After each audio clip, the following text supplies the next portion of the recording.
TVGT Noticias presenta El Show de Hoffman, tu espacio para analizar las cosas desde otro punto de vista.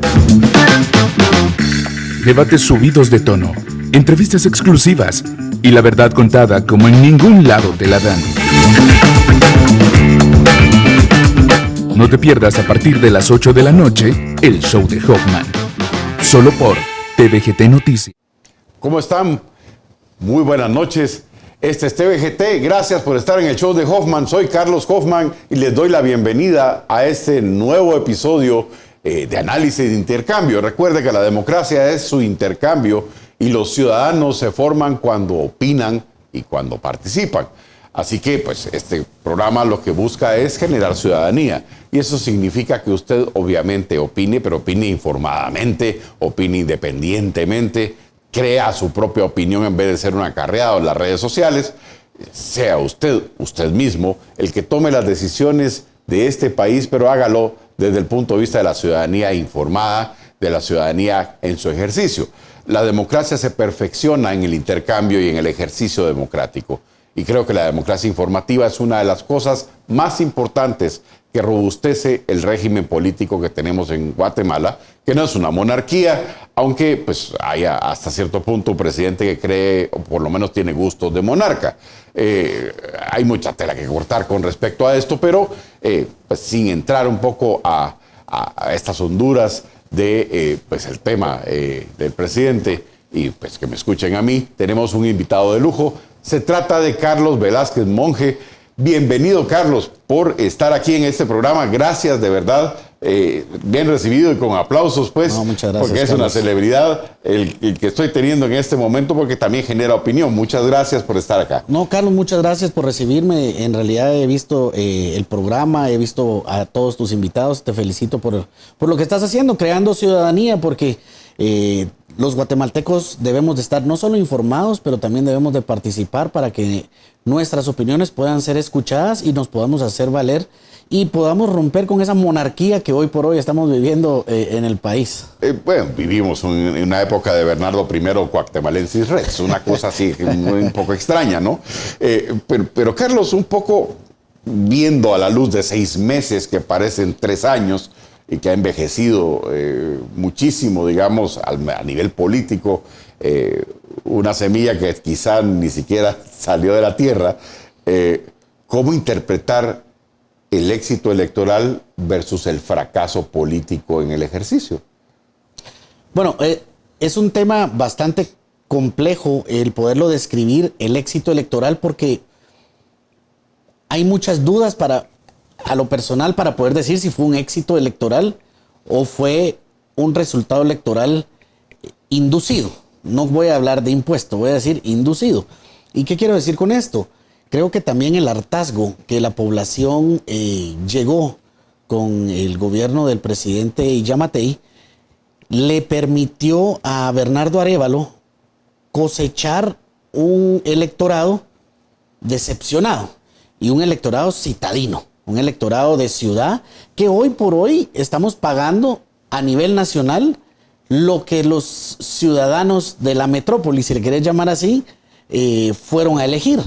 No te podría decir si Sandra Torres hubiese sido una mejor opción que Bernardo Arévalo, cómo estaríamos con Sandra o cómo estaríamos con otra opción política.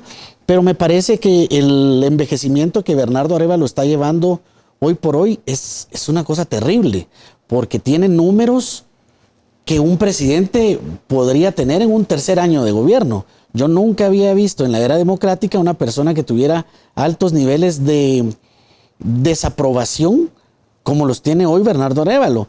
Estaba viendo hace como un mes, creo que salió unos datos de una casa encuestadora en donde hablaban de que él andaba por el 52% de aprobación. Yo te podría decir que hoy por hoy esos niveles andarán por el 45%, es terrible.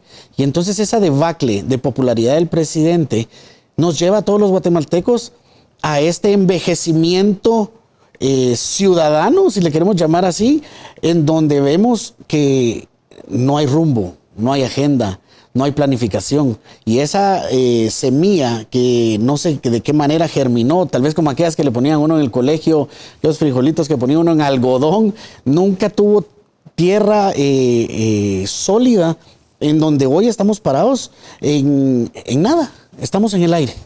Pero bueno, hay ciertas interpretaciones de qué nos pasó en el famoso éxito electoral, ¿no?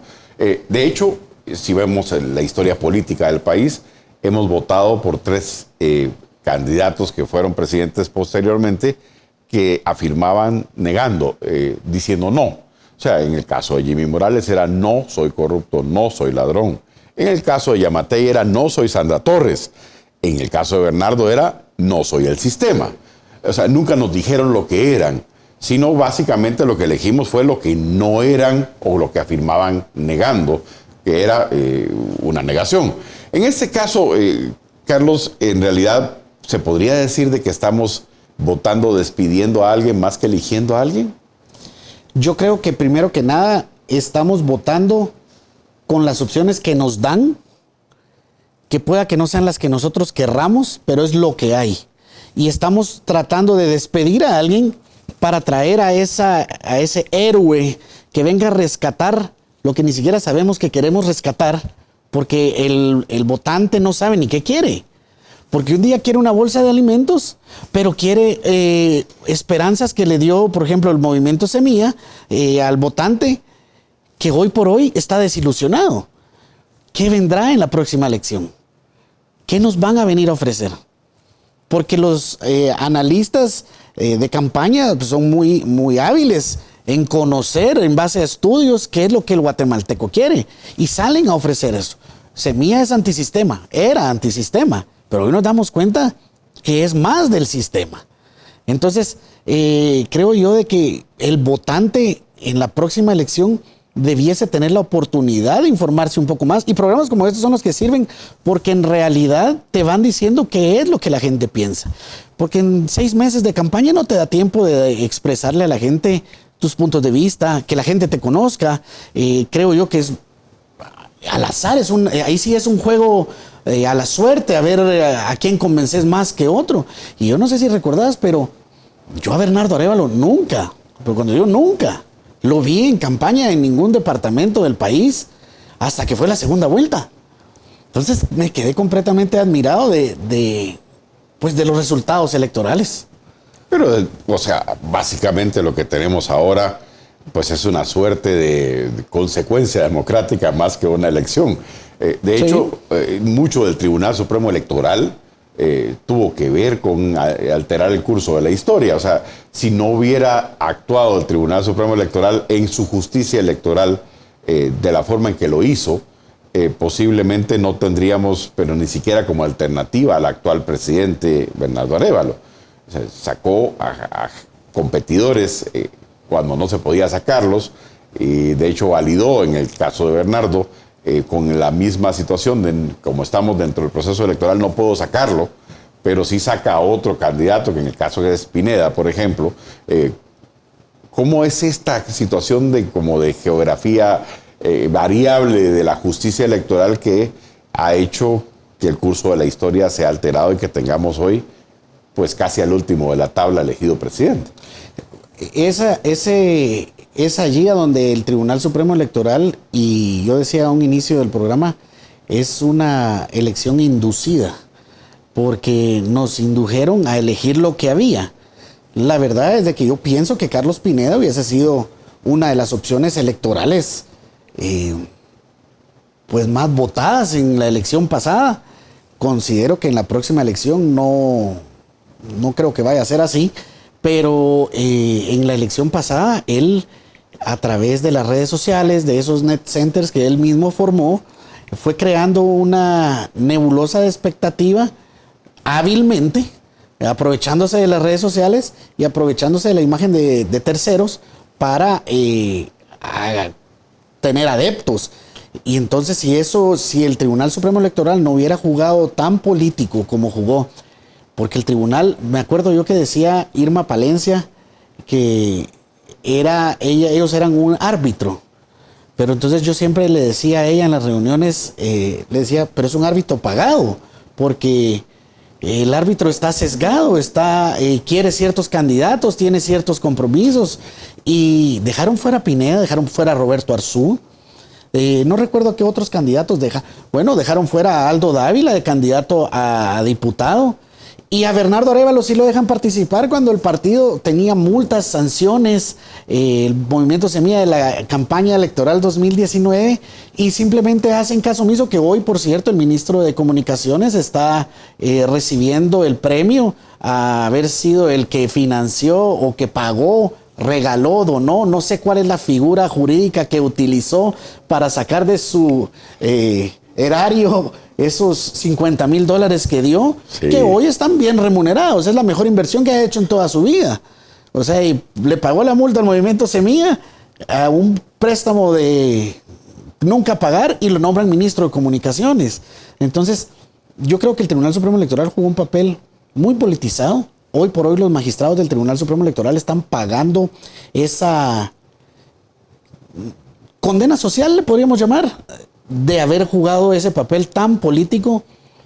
En el ambiente queda la sensación que ellos manipularon los resultados electorales. Eso no es un tema de si sos de izquierda o sos de derecha o sos de centro o qué pensás. En el ambiente está de que ellos manipularon los resultados electorales, porque hoy por hoy lo vemos nosotros en la gestión presidencial de Bernardo Arévalo en 6 meses. Un partido sin agenda, un partido sin ideas. No tienen agenda política del organismo ejecutivo, no tienen una agenda del organismo legislativo. Ellos están apagando fuegos a diario. Y para que el país aguante los 4 años en esa apagada de fuegos diarios, es un costo altísimo el que los guatemaltecos estamos pagando. Y creo yo que los magistrados del Tribunal Supremo Electoral tuvieron un papel trascendental en cómo le dieron vuelta a la historia guatemalteca. Los ciudadanos en realidad estamos en este momento como una especie de resaca democrática. Sí. Los que no apoyaron a Bernardo Arévalo, pues diciendo, se los dije, y en el caso de los que sí lo apoyaron, pues están en esta situación de no quiero admitir que estoy equivocado, pero en el fondo sé que lo estoy. Habrán un par de fanáticos por ahí que todavía pues tienen esta situación de obediencia ciega a la idea de que al menos se despidió a alguien, pero que en realidad era mejor esto que lo otro. En realidad lo que tenemos, al país le dio como un Guillain-Barré. Sí, o sea, realmente pasamos de la acción a la parálisis y habían acciones que no estábamos de acuerdo, por supuesto, en el tema de Yamatei. De eso no hay duda. La gente obviamente rechazó muchas de las situaciones de abuso, de corrupción, etcétera, que hubo. El problema es que lo sustituimos con alguien que ahora está absolutamente polarizado. Y de hecho pasó el 25% de su gestión de viaje, pues lo que va, y ya se iba otra vez hasta que lo frenaron las redes. Pero, ¿cómo ve Carlos Velázquez un poco el tema de la parálisis si se trasciende a todo el periodo de gobierno? Porque tenemos un semestre ya, y ya estamos teniendo problemas serios de país, precisamente por el inmovilismo. ¿Qué sigue y cuál es el escenario prospectivo si continúa Bernardo como está? Lo que pasa es que el problema que yo veo, primero, esa fanaticada que mencionabas a un principio, hoy por hoy yo considero que ya no son fanáticos, sino son empleados del gobierno. Así. Porque las redes sociales están inundadas de empleados del gobierno. Los net center, y no hay que darles más del mérito que se merecen, porque sería darles crédito a cuentas falsas, a personas que solo están cumpliendo por un salario, que creo yo que ni siquiera ellos mismos creen en la agenda de Bernardo Arévalo y están simplemente respondiendo porque ese es su chance. Pero Bernardo Arévalo es un presidente que al día de hoy aún tiene la oportunidad de cambiar el rumbo de Guatemala. Yo considero que el tiempo, si bien es cierto, estos 6 meses han sido catastróficos para el país porque no tenemos un rumbo, y eso nos pasa cada 4 años en este país presidencialista, que cambiamos de presidente, cambiamos de gobierno por castigar al anterior y perdemos el rumbo. Veníamos en 4 años con grandes problemas de corrupción, con un nepotismo a distintos niveles, pero creo yo que el país ya iba avanzando en ciertas vías, o en otras estábamos también paralizados, pero hoy por hoy es una parálisis general. Y si esto continúa así, la población que eligió a Bernardo Arévalo va a ser la población que lo va a sacar, y no es un tema de sedición, no es un tema de querer que el presidente se vaya. Por mí que termine el gobierno, porque sacar un presidente a medio término, a inicios de su término, es nuestros números, nuestras calificaciones internacionales, nuestros créditos a nivel mundial se vendrían para el suelo. Pero Bernardo Arévalo tiene el país paralizado. Él no sabe que la libra de pollo subió 2 quetzales. Él no sabe que los combustibles están más caros. Lo dije en Palín. Es increíble. Llegó a Palín porque la demanda social lo obligó a llegar a Palín. Y no quería ir al centro de Palín porque iba deprisa. Pero ¿qué más tenés que hacer como presidente que atender las necesidades del país? Y para eso sos presidente. Para gestionar los recursos del Estado que te permitan darle unas mejores condiciones de vida a tus, ya no a los electores, sino a todos los guatemaltecos, porque ya él es el presidente que llama a la unidad.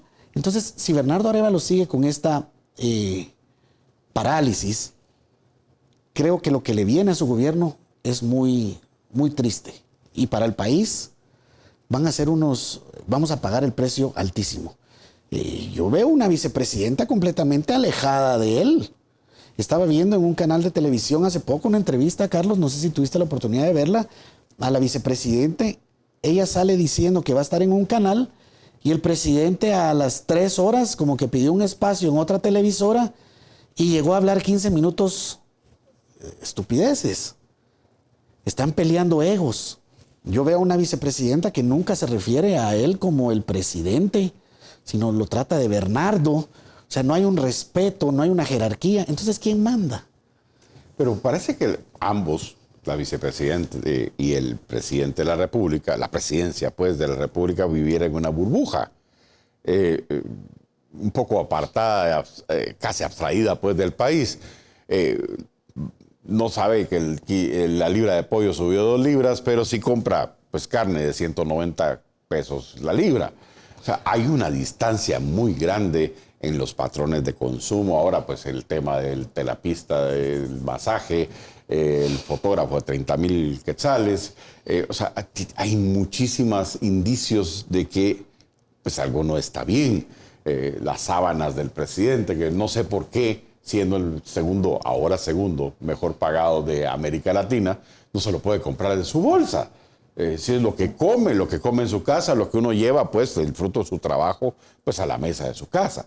O sea, ¿por qué tener que mantenerlo?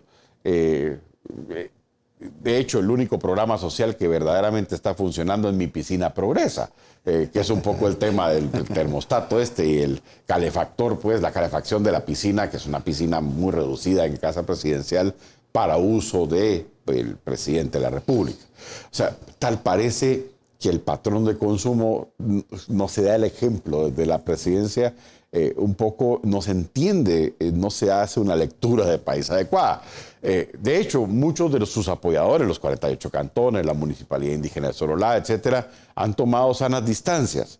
O sea, no parece, estuve pues en la manifestación frente al Congreso, acompañé para verla, el tema de la manifestación del presidente, había más AS y PNC que realmente rostro social, pues. ¿Qué es lo que hace que un presidente tenga una burbuja tan distante en este momento? Porque parece no entender lo que la gente le tira todo el día.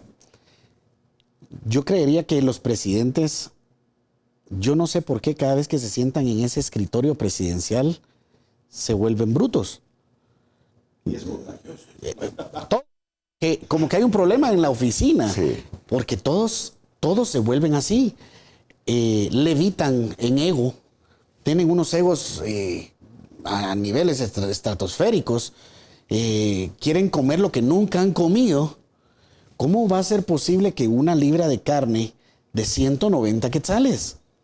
¿Qué tipo de carne es? No sé, de japonesa seguramente. Una Wagyu A5, no sé.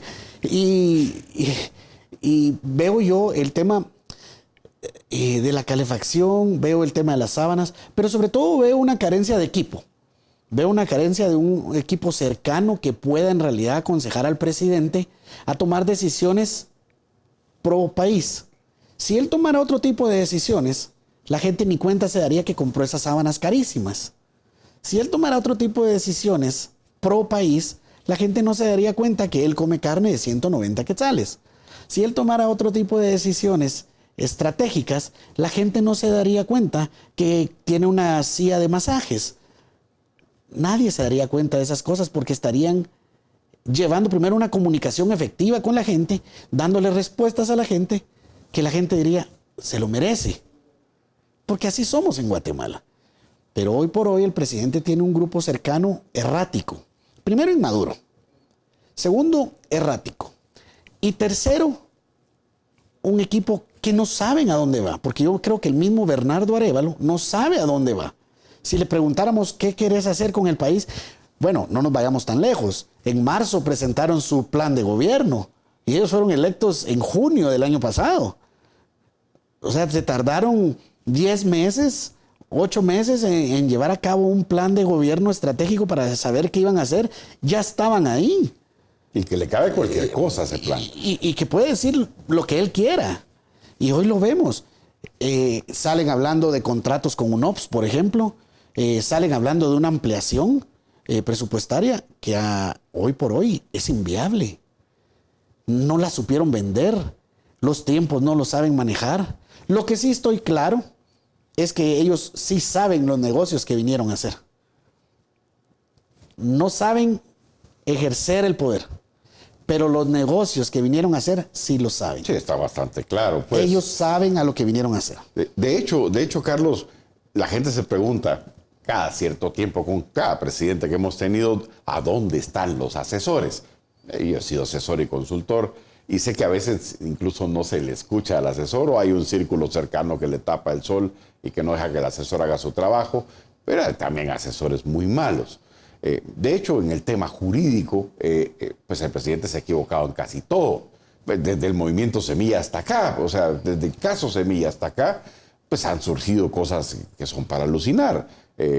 Publicaciones del estado de calamidad que vienen después de haber sido considerado por el Congreso, el tema de la ampliación presupuestaria que incluso tenía fecha de 2023 y tuvieron que volverlo a sustituir. O sea, al final se equivocan en todo.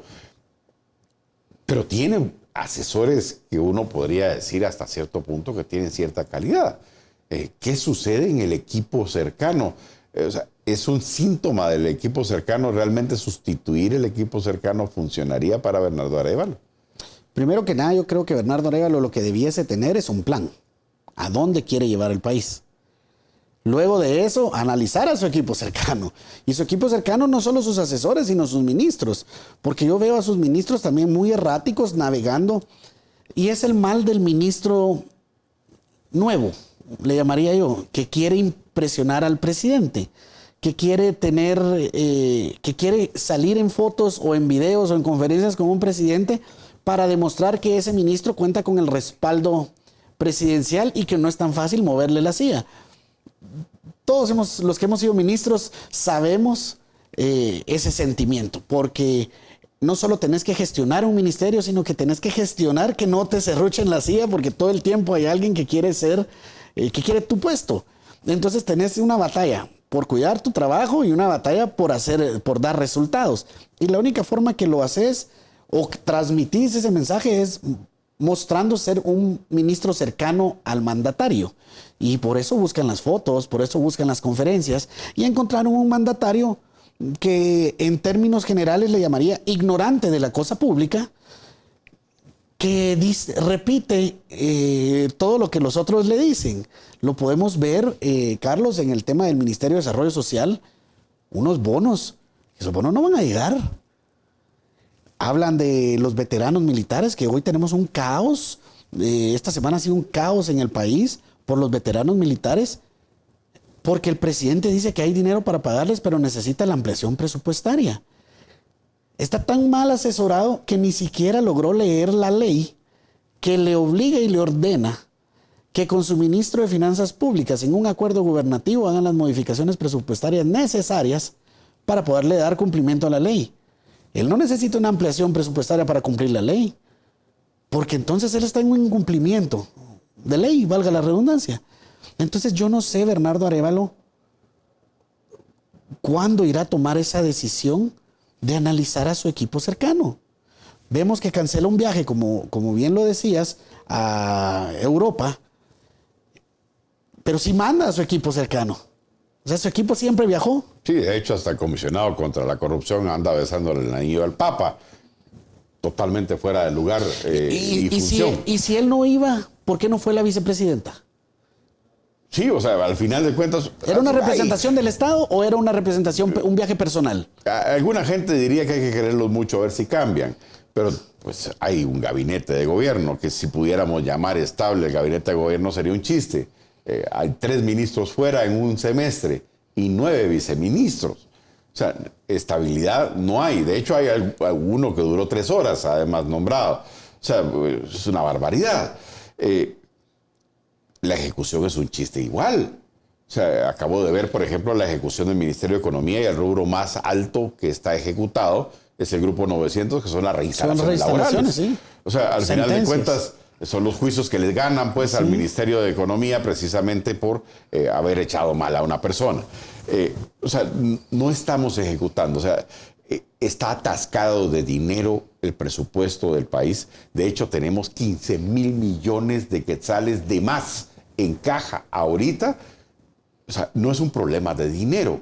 No. Es un problema o de capacidad o de instrucción, porque hay además ahora mecanismos, y de hecho echan por videollamada a una ministra por no obedecer un mecanismo que la ley pues no preceptúa. ¿Cómo entender el hecho de tener arca llena y no hacer nada con ella? Primero, incapacidad, desconocimiento, ignorancia y equipos mediocres. Se dedicaron a llevar a sus cuates al gobierno, se dedicaron a llevar a sus traidas a los puestos y hoy, claro, con unos sueldones de 30,000 quetzales. Yo en mi tiempo me acuerdo que pagué 2 sueldos de 30,000 quetzales a un exministro que se fue conmigo al Ministerio de Desarrollo y yo fui criticado por un sueldo de 30,000 quetzales. Hoy, 30,000 es la norma, ahorita es la media. El promedio del tiktokero va más o menos por ahí. Claro. De hecho... Y qué bueno el tiktokero haciendo pisto desde su casa, generando crisis mediática en redes sociales, que al final nos tiene también, porque la gente, yo veo gente que se mete en X, que está en TikTok, que en realidad agarran esas arduas y férreas peleas por un tema que es impeleable, que es no se puede rescatar. No, es indefendible. Indefendible la gestión de Bernardo. Pero el tema que hablas, por ejemplo, de la ejecución presupuestaria. Al día de hoy, la ejecución andará por unos 35, 38 general, que debiese andar por los 50, 55. Yo considero que el gobierno va a terminar con un 70% de ejecución a final de año. Y si hacemos un análisis detallado por partidas presupuestarias, por renglones de gasto y por los distintos rubros que ellos van a ejecutar, van a ser sueldos. Entonces nos vamos a dar cuenta que simplemente mantuvimos un estado burocrático con inversión cero. Yo no veo proyectos que se estén levantando. Salen a decir de que van a poner 80 millones de quetzales para el aire acondicionado del aeropuerto La Aurora, que me parece... Yo me acuerdo que cuando yo fui director de aeronáutica ese proyecto valía 6, hoy vale 80. No creo yo que del 2017 para el 2024 haya subido 72 millones de quetzales. Es el aire acondicionado del aeropuerto de Dubái, que es un desierto. Claro, además, ¿no? claro. O sea, es casi para alucinar lo que está sucediendo. Pero Carlos, un poco el del expertise tuyo, me gustaría pues trasladarnos un poco a la política social del gobierno de la República, que debería la izquierda democrática de este país velar, obviamente, porque los que tienen menos y que necesitan asistencia más que desarrollo en alguna etapa de su vida, pues la obtengan verdaderamente. El Mides es un monstruo, Sí. es gigante, y de hecho, pues fuiste ministro precisamente de Mides. Hay una política social ahora de regalar plata, que antes, por ejemplo, estaba condicionada. O sea, te doy si tu hijo va a la escuela y asiste al centro de salud, ¿no? O sea, había condicionamiento. Ahora lo quitan del subsidio al gas propano, lo meten a la electricidad para subsidiar a unos cuantos, cuando en realidad esto pues atendía casi todo el país. Encarece pues para muchas personas pues el gas y por todo lo que los restaurantes, etcétera, y se pasa para un pequeño segmento de población. Es la única cosa que realmente está planteada como una situación de justicia social. Por ahí salieron ahora con algunas situaciones, pero no se está repartiendo casi prácticamente nada de alimento. No está, el MAGA, por ejemplo, no está en este momento subsidiando, de hecho no va a comprar fertilizantes, con lo cual la comida en la mesa de las personas se encarece, por supuesto. Es un desmadre de carreteras, etcétera. O sea, al final, el tema es de que la no inversión social produce efectos muy perversos, no solo la inseguridad alimentaria, que ya debe estar muy por encima del anterior gobierno y del anterior al anterior. O sea, tenemos en este momento un problema casi de tragedia humanitaria con el tema climático. O sea, es como la tormenta perfecta cuando hay un gobierno que no sabe conducir el barco. Y de hecho no sale el muelle nunca, ¿no? Y que los mayores esperanzados dicen, no, mañana sale, es que va a escuchar, es que estamos esperando. Ya se les agotó el tema de culpar al anterior gobierno porque ya ahora es su culpa. ¿Cómo evalúas un poco el tema de la política social de Bernardo Arévalo y la política social que debería tener este país independientemente de este gobierno? Una pregunta muy interesante porque Guatemala tiene una política social desde el año 2019 y que es una política de gobierno. Cuando las políticas se instalan, son para que trasciendan gobiernos, para que las métricas se puedan alcanzar y que los resultados puedan en realidad llevarse a una medición real en un proceso de 4, 6, 8, 10 años, porque no podemos pretender cambios y no podemos dar paliativos para temas específicos del momento. Los programas sociales, cuando fueron concebidos en la teoría, porque los grandes ministros de hoy, de Mides, de MAGA, son unos grandes teóricos, pero en la práctica nada. La teoría nos dice que los programas sociales vienen a ser una ayuda temporal para sacar a las personas de una condición, ya sea de pobreza extrema, de pobreza, afectados por un efecto climático temporal, pero todo es temporal.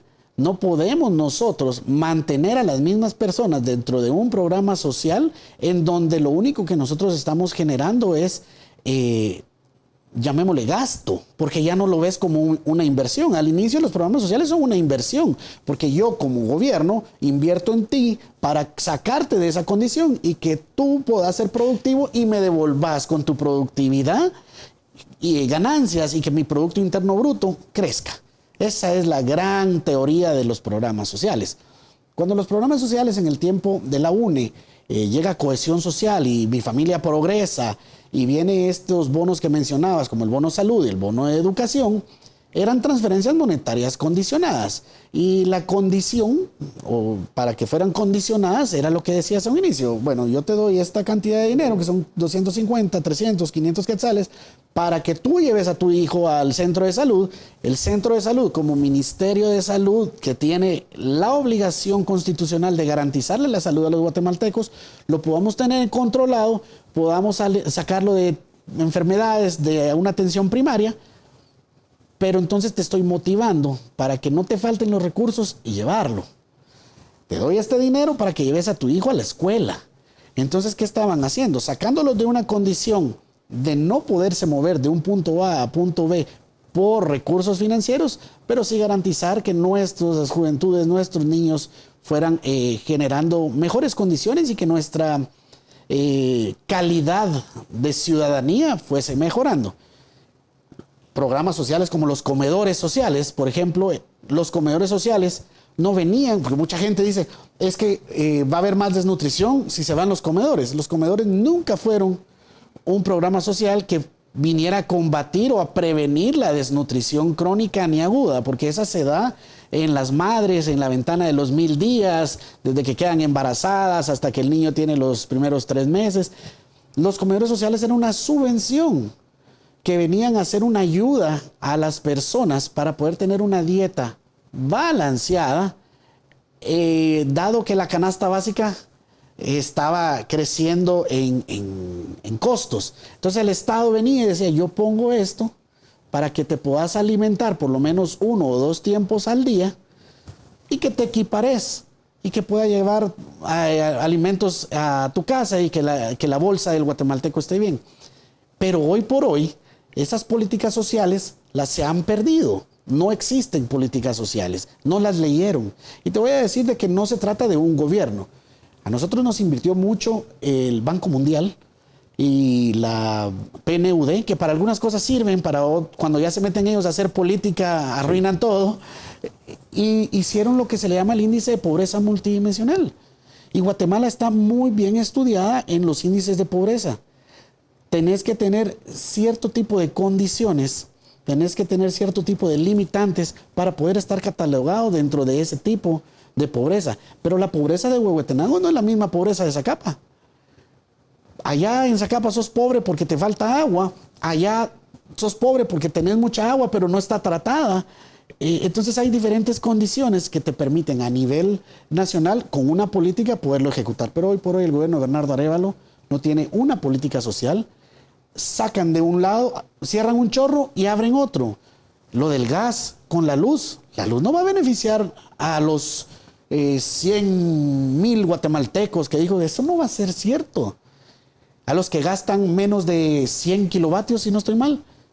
Pero, y los que no tienen luz dicen que les van a dar un bono único de 1,000 quetzales para que tengan luz. Con eso no conectas luz. Entonces, no hay una congruencia en un gobierno social de izquierda que tendría que velar por esta gente. Supuestamente, no hay una respuesta. No hay una reacción. Y entran a decir, vamos a medir y vamos a censar y vamos a hacer. ¿Y la respuesta para cuándo? Pero es interesante este tipo de temas porque además está colapsando estratégicamente el país en muchas situaciones. De hecho, hay un aeropuerto que está en trapos de cucaracha hace rato, pero particularmente ahora. Y hay puertos en este momento que casi que entra un cayuco nada más porque están asolvados, etcétera. O sea, hay una cuestión sumamente compleja. Evidentemente no empezó ni se incubó en este gobierno esa problemática. Se viene arrastrando porque obviamente este país no invierte estratégicamente en la infraestructura que necesita para competir y para conectar. Un poco desde la visión de quien ha administrado un poco esta situación de paliar la crisis mientras se ve qué se hace, el modelo de inversión estratégica en el país es realmente comprendido y tenemos una idea de lo que necesitamos. Yo creo que la idea de lo que se necesita está. El problema de la planificación estratégica en Guatemala es que hay muchos intereses de por medio, tanto políticos como empresariales. Y esos intereses nunca logran un puerto feliz en donde puedan ellos llegar a ese punto de decir, bueno, creo que estamos de acuerdo y hagámoslo en pro del país. El aeropuerto es un tema catastrófico. Yo me acuerdo que tuve la oportunidad en el 2016 de recibir la Dirección de Aeronáutica Civil y recibí un aeropuerto igual o peor que venía del gobierno del presidente Pérez Molina.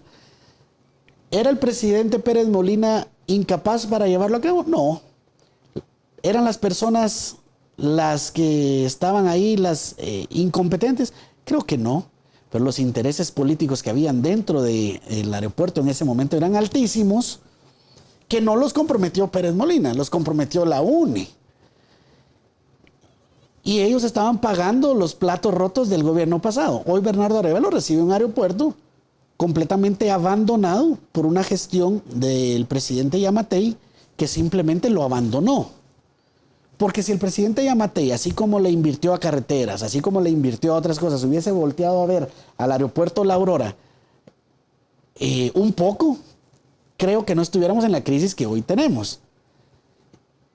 Y esa falta de visión estratégica, hoy por hoy, nos pasa una factura altísima que considero que no es culpa de Bernardo Arévalo que el aeropuerto esté como esté, solo que hoy ya es su culpa que no haya director nombrado y que no haya quien dirija los rumbos del aeropuerto,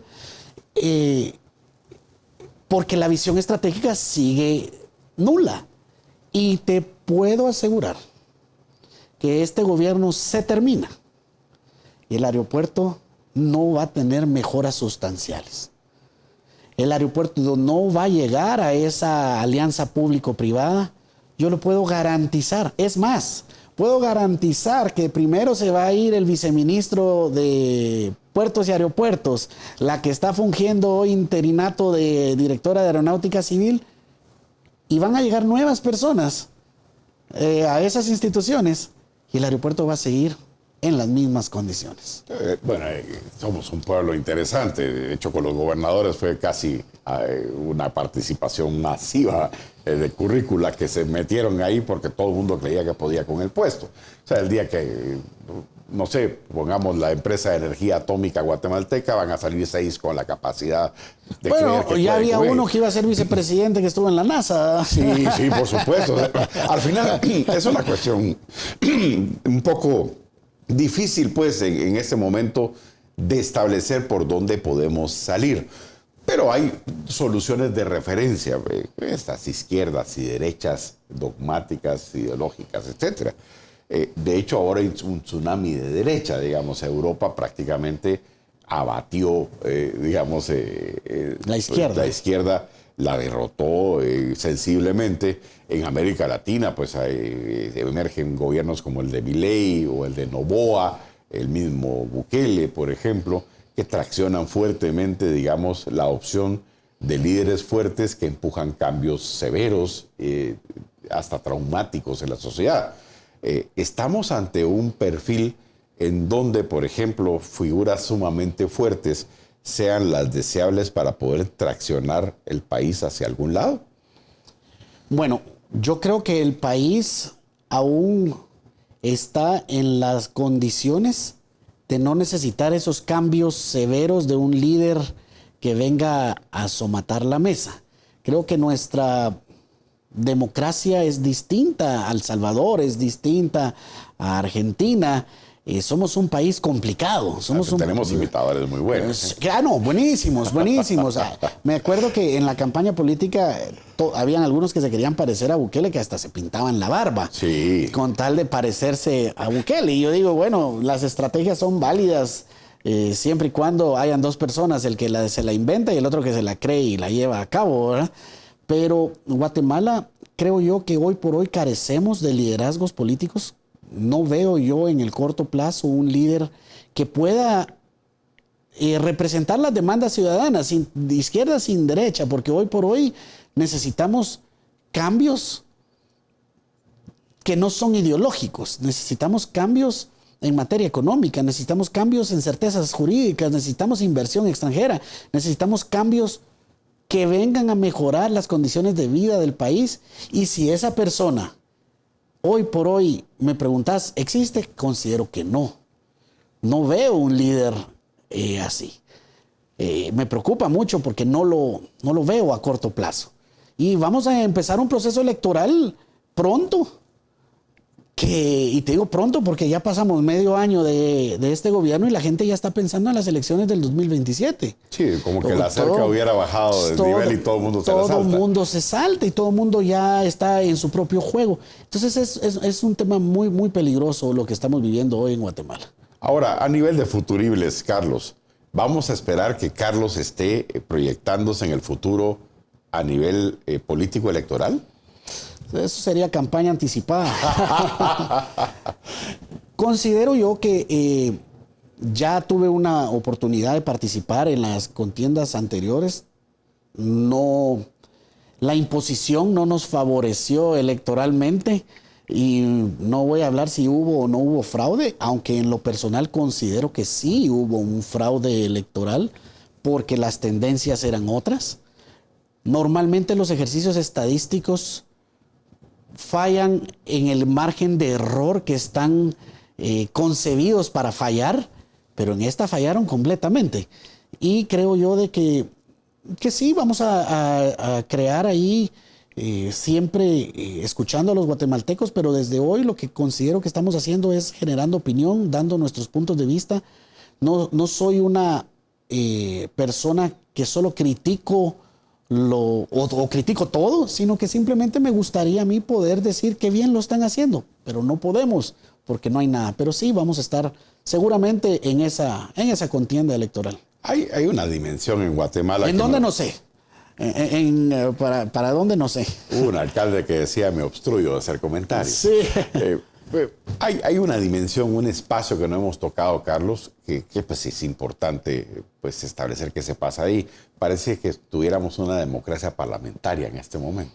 Pues el único que tracciona y hasta cierto punto camina es el organismo legislativo. Camina a su modo. Sí, camina, no sé si con dirección, pero digamos hay mayor iniciativa o vitalidad política pues en esta situación. Pero hay un aspecto de esta legislatura, esta 10ª legislatura, que es un poco extraña y es casi no solo por mandato legal, por resolución de la CC, sino porque no existe realmente un partido oficial. Ni siquiera no tácito, no o sea, hay. ni siquiera sobreentendido en el legislativo. O sea, ¿con quién se habla? Porque un legislativo generalmente tiene una bancada oficial que es la que hace de interlocutora pues, entre el ejecutivo y el legislativo. Pero no hay mediación en este momento. O sea, como que se hubiera fracturado la comunicación entre Bernardo y Samuel, en este caso, que era el otro referente que tenían en el legislativo. ¿Cómo se evalúa un poco el hecho de que haya implosionado, no solo jurídicamente, sino políticamente, el movimiento Semilla en el legislativo? Yo creo que el organismo legislativo es algo que hay que analizar muy cuidadosamente, muy frío, porque allí hay 16, 17 bancadas representadas, todas con intereses distintos. Hoy por hoy vemos a un presidente, Nery Ramos, no preocupado por pasar leyes o unas ampliaciones presupuestarias, sino ver cómo garantiza su reelección como presidente del Congreso. Él anda en una campaña política a nivel nacional, lo vi hace unos días, creo que fue el miércoles, si no estoy mal, andaba en Sololá, andaba en helicóptero. Entonces cada quien tiene su agenda y el movimiento Semilla no es la excepción. Ellos tienen su agenda. De esos 23 diputados que conforman, llamémosle, el extinto movimiento Semilla, porque hoy están jurídicamente muertos, si le podemos llamar así, como bloque legislativo, todos esos 23 tienen una agenda distinta. Hay un diputado que anda saludando a Todd Robinson, otro diputado que anda en el estadio viendo a la selección con Argentina, aquí el país cayéndose. No veo yo un paquete de leyes como lo ofrecieron en campaña. No sé si recordás, dijeron de que dentro de las grandes cosas iban a presentar un paquete de leyes que viniera primero a modificar la ley de probidad, que viniera a generarnos una certeza jurídica para que las inversiones extranjeras vinieran. No lo han presentado. El movimiento Semilla solo presentó la diputada Villagrán, que siempre trata de congraciarse con estos grupos LGTBIQ, ya no sé ni cuántas más iniciales tienen ahora, tratan de congraciarse con estos grupos presentando leyes a favor. Vemos un partido cabal, que un diputado presenta una ley por el cemento, la bancada sale a desmentirlo. Vemos un Nery Ramos que no sabemos a dónde va, no sabemos, aparte de su reelección, cuál es su agenda política como diputado. Vemos a un partido Valor transparente. Vamos jugando una oposición completamente frontal. Y entonces, te digo, es un tema muy difícil de analizar el Congreso de la República, porque tampoco el Congreso tiene una agenda definida. Lo que sí saben los congresistas hoy por hoy es que en agosto que regresen tienen que elegir cortes. Se están moviendo por todos lados las aguas para el tema de cortes. Saben que van a tener que pelear un presupuesto y se acabó el proceso o el segundo periodo ordinario de sesiones del Congreso de la República para el año 2024. Eso tienen plan. Y las interpelaciones, que son juicios políticos que vienen a desgastar más a Bernardo Arévalo, ¿verdad? Ya el Congreso de la República le ha mandado mensajes a Bernardo Arévalo a través de estas interpelaciones, que ellos tienen el control, que ahí se mueve la democracia del país. Hoy a las 3 de la tarde, de hecho, Bernardo tiene una sesión con los jefes de bloque para tramitar un tercer producto financiero, emergencia nacional o calamidad pública. Habría que ver si no lo declaran calamidad pública al propio gabinete de gobierno. O sea, realmente es una cuestión un poco para hacer un libro, ¿no? Tenemos un presupuesto 2025 que cuesta mucho. De hecho, es un proceso bien alambicado, bien difícil de poder configurar. O sea, esa comisión de finanzas es el punto neural de una cantidad enorme de presiones. Tenemos una ampliación presupuestaria que el ministro de Finanzas no termina de fundamentar cuáles fueron los criterios que utilizó y para dónde iban esos dineros. Ni siquiera él lo sabe. Y ahora vienen con un tema en donde van a introducir calamidad pública o emergencia de forma tal de poder aceitar un poco la máquina de la ejecución presupuestaria. O sea, tenemos en este momento 3 productos financieros que deberían aprobarse o pasan por el Congreso de la República y que no necesariamente pues, se tiene un norte muy definido de para qué servirían esos recursos, salvo el presupuesto 2025 que podría tener algún elemento de planificación. ¿Ve Carlos Velázquez algún tipo de coherencia en las iniciativas de plantear ampliación, plantear emergencia o calamidad y además estar tramitando el producto 2025? Lo veo incoherente completamente porque hay temas importantes. La ejecución presupuestaria hoy por hoy es muy baja. Yo considero, como te decía al inicio, no andamos arriba de los 40 en la ejecución general. Yo creo que ahí es donde el gobierno debiese poner las barbas en remojo, porque hablamos de la ampliación presupuestaria. La ampliación presupuestaria eran 14,000 o son 14,000 millones de quetzales. Estamos hablando que eso va a ser un cambio en un 15-20% de la ejecución presupuestaria para abajo, porque cuando les vas a ampliar el techo, tus niveles actuales se reducen. Sus metas a fin de año van a estar imposibles de cumplir. Sus ejecuciones presupuestarias van a ser bajísimas y va a ser un gobierno muy criticado, haciéndose ellos mismos el harakiri. Ahora con una ampliación o con un estado de calamidad por el tema de las lluvias, considero que es viable que se lleve a cabo. Pero los fondos están destinados en una partida para emergencias que está ya contemplada dentro del mismo presupuesto. Lo que van a hacer es uso de esos recursos que están con un candado que solo bajo estos temas de calamidad, pero si con lo que tienen ahorita no pueden, ¿cómo lo van a hacer? Con los incendios, menos con las inundaciones y podemos seguir con el viento después. O sea, pasan cosas en Guatemala que solo en Guatemala pudiera. De hecho, el colmo de los colmos es de que el presidente Bukele se pasa el puente para ir a reparar el lado guatemalteco del puente porque no había forma. Él quería garantizarse su abastecimiento de productos. Es una humillación política. Y les hizo la campaña de ir, pasarse el puente al lado guatemalteco y terminar de repararlo.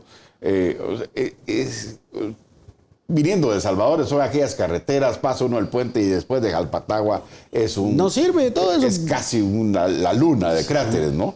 O sea, tal parece que abandonamos el país a su suerte y pues costará mucho el esfuerzo socialmente necesario para poderlo poner de regreso en el sentido correcto. ¿Ves en los partidos políticos algún tema de vitalidad política que pueda empezar como a elaborar alguna propuesta seria a futuro, incluso de cara a las siguientes elecciones que pueden incluso adelantarse según los escenarios que puedan uno poder jugar pues en posibilidad? ¿Existe seriedad desde el punto de vista de las capacidades de los partidos para poder formular planes que no vengan después a decirme que tienen un plan, pero que en realidad se van a tardar más? Al final, cuando terminan de ejecutar es cuando ya están entregando gobierno, ¿verdad? Cuando empiezan a tratar de ejecutarlo. Ya aprendieron. O sea, el sistema, digamos, como tal, no parece estar robustecido desde el punto de vista de la propuesta de quienes deberían empujar este tipo de proposición a la sociedad. Los partidos políticos realmente son partidos, tenemos un buen sistema de partidos políticos, o habría que generar reformas en esa ley electoral. Yo creo que las reformas son obligatorias, porque los partidos políticos son entidades permanentes, dice la ley, pero si no llegas a una cantidad de votantes, te desaparecen. Entonces, ¿la permanencia cuál es? Los partidos políticos no se pueden proyectar a 3, 4 elecciones, porque los partidos políticos en Guatemala, primero hacerlos cuesta. Cuando llegas a las elecciones no tuviste el tiempo suficiente para poder posicionar un logotipo, porque aquí los logotipos son obligatorios, que la gente se va por una carita, por una ruedita, se va por unas manitas. Entonces, los partidos políticos no son en realidad instituciones de derecho electoral que le permitan a los guatemaltecos no solo crear ciudadanía, crear democracia y que se puedan tomar en cuenta las opiniones de todos, porque los partidos tienen un corto periodo de vida en la democracia guatemalteca, que lo que buscan es ganar una elección para posicionar ideas para la próxima elección. Y no veo yo un solo partido, después de la Unidad Nacional de la Esperanza, UNE, que haya aguantado tanto tiempo, porque ya llevará, ¿qué? 5 elecciones la UNE participando y sigue metiendo esa cantidad de diputados inmensa. Y no veo un solo partido hoy por hoy que tenga en sus cuadros actuales la gente adecuada para crear esos proyectos políticos que en realidad reformen a Guatemala. ¿Hay ocasión o, no sé, suelo fértil para un líder social o un líder político que emerja de la nada y que salve a Guatemala como una especie de mesías? Hoy por hoy no. Hoy por hoy no, porque esos líderes emergentes ya los han probado. Probaron con Jimmy Morales, la gente quedó descontenta, como con cualquier mandatario quedan descontentos. Hoy lo extrañan. Hoy dicen, criticaban a Jimmy por no me acuerdo qué, y compra hasta el acetaminofén con las A's. Entonces hoy lo extrañan. Ya probaron, Bernardo Arévalo es un líder político emergente también, porque él salió de la nada. Yo me enteré que él era diputado hasta que fue candidato a la presidencia. Para lo transparente e invisible que pasó su gestión de hecho, en el legislativo. Fue uno de los más faltistas de su legislatura. Y entonces, hoy por hoy creo que la población no se va a dar el lujo de elegir a un emergente. Es por eso que los políticos que participaron en la contienda anterior, creo que lo dijiste muy bien, se están jubilando. Hay muchos que hay unos que no se quieren ir a la jubilación, aunque ya les toca, están necios que se quieren quedar allí, ampliando su vida política. Pero muchos se han jubilado porque el mismo tiempo los ha jubilado, y no veo yo una posibilidad hoy por hoy para un emergente. Nos acercamos un poco a las postrimerías de la entrevista, Carlos, pero hay un tema, una pregunta que quisiera hacer sobre la línea de fuego que pareces tener en este momento muertos, simbólicamente hablando, que es el mundo de los abogados. Nos jugamos las cortes, nos jugamos la justicia, el modelo judicial, el organismo judicial como tal, los órganos de control, etcétera. Todo lo que tiene que ver con abogados es absolutamente telúrico y genera muchos sismos y muchas fricciones en este momento. Tenemos una guerra legal y hay algunos que quieren tener, incluso el movimiento Semilla, el logro de objetivos o el remedio de los objetivos legales por medios políticos, digamos, ¿sí?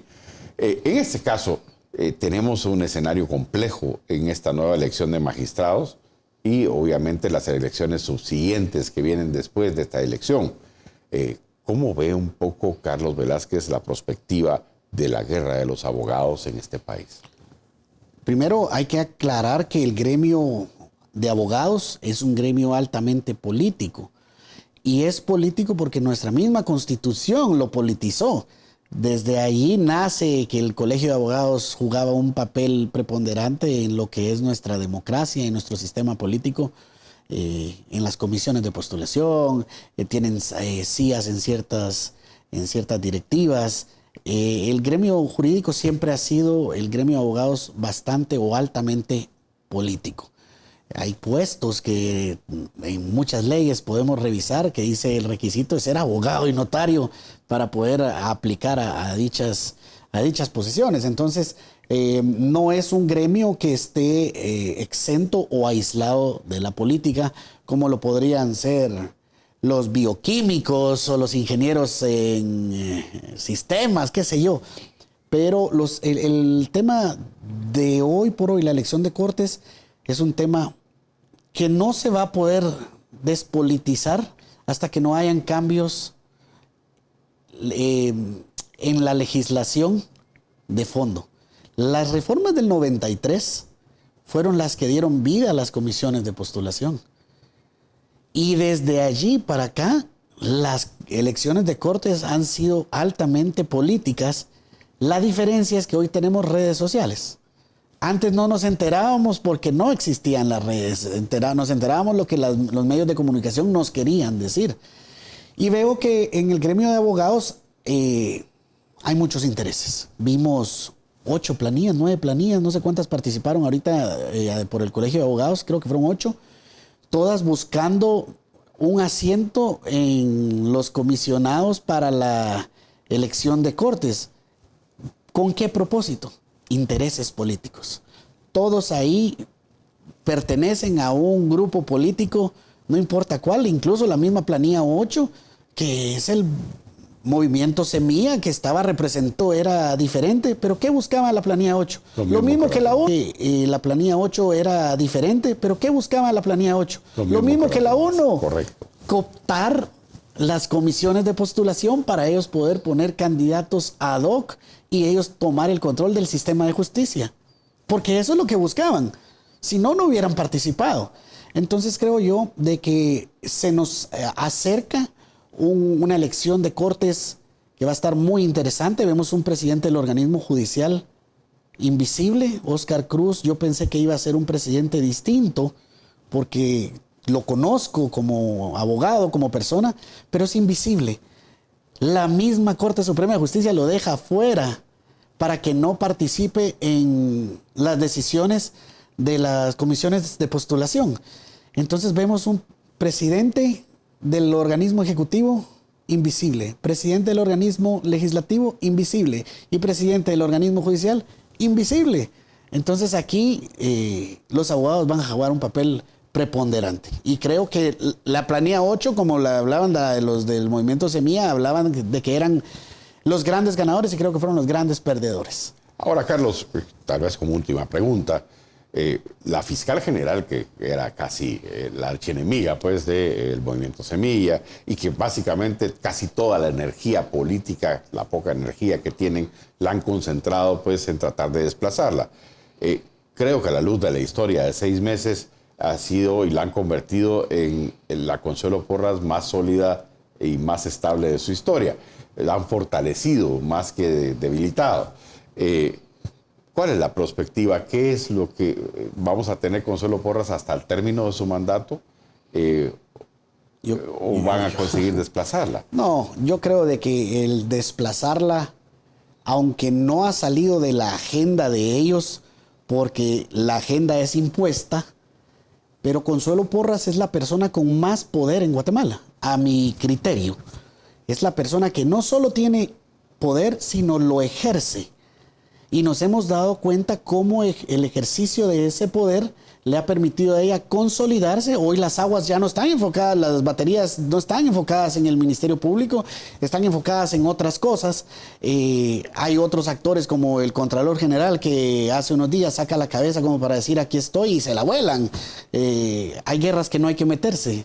Hay guerras que no hay que pelear. Que hay que evitar. Sí, pero yo creo que hoy por hoy la señora fiscal, perdón, la señora fiscal general es la persona con más poder en el país y que más ejerce ese poder.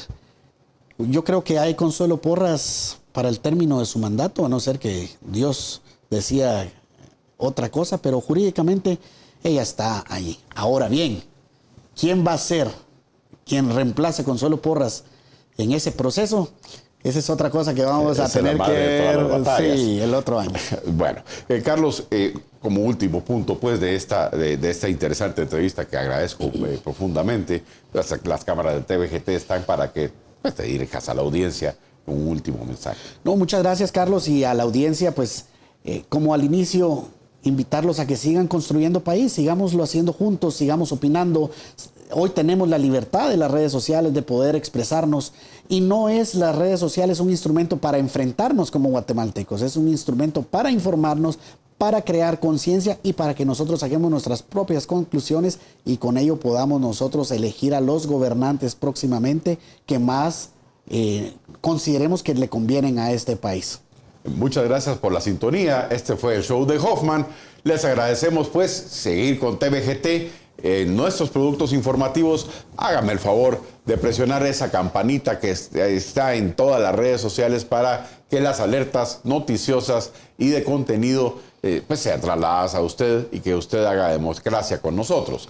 Les pedimos pues con todo el corazón que nos sigan apoyando y sigan difundiendo nuestros productos. Compártanlos por favor para estimular un debate ciudadano sano, independiente y sólido. Creo que la democracia se perfecciona con su ejercicio y aquí hacemos democracia informativa. Esto es TVGT. Muchas gracias. Bendiciones.